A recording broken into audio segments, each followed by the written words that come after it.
Okay, guys, so I'm driving here, so I'm not going to have exact verses, but I think you guys will know exactly what I'm talking about. I'm having a conversation with somebody right now about Talit and the implementation of wearing tassels on our clothing.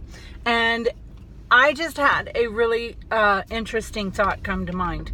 Okay, so basically, the person I'm speaking with just said that some people believe that merely looking upon your talit in like your home or your office that has tzitzits attached to it is fulfilling the commandment of wearing tzitzit, which I really disagree with. And my comment to him was, I'm very careful to not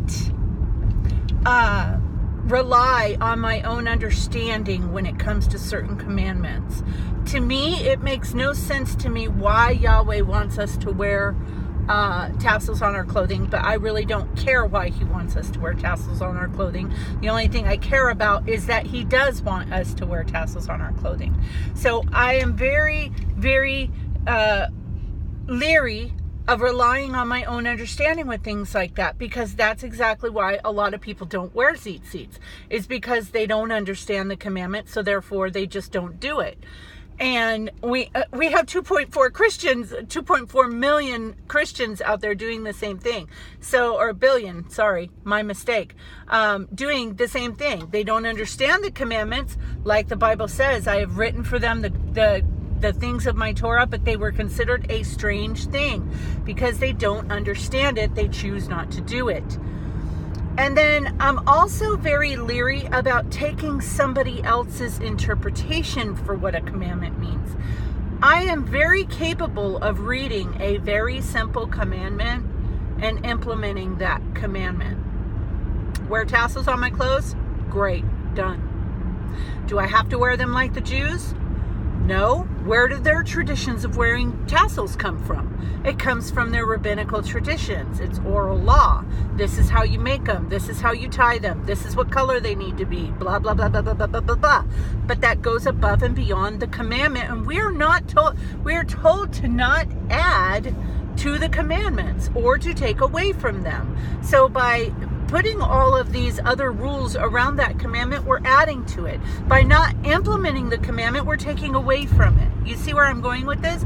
So anyways, but this is what came to mind, because I told him, I said, this is exactly why we have an entire Jewish community that refuses to eat milk and meat together.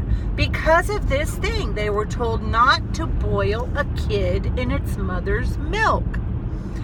That is a very specific thing. Do not boil a kid in its mother's milk.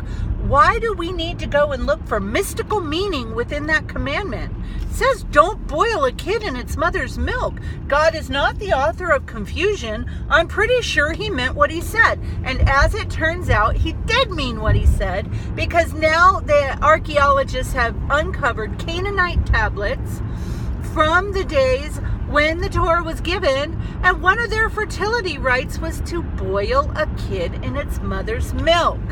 Yahweh doesn't say things in secret or in code for us to figure them out.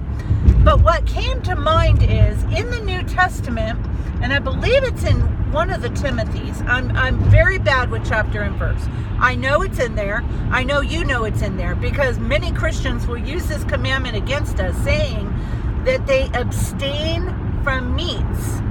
And I thought, isn't that, we know that Yeshua came back and he railed against the traditions of man that the rabbis had set over the people. I did not mean to get on the freeway. Oh well, it's okay. So anyways, he railed against the traditions of man that the rabbis and the Pharisees had put upon the people, okay, like hand washing and so on and so forth. All of these traditions of man. He talks about the traditions of man all through Matthew, okay? But to not eat milk and meat together is a tradition of man. So what if Paul when he said that, was not talking about people who are like vegans and stuff like that, but he was actually talking about the tradition of the rabbis to not consume meat and milk together. It was a really quick thought that came to my head, and I just wanted to share it. What are your thoughts? Comment below, okay? Thanks.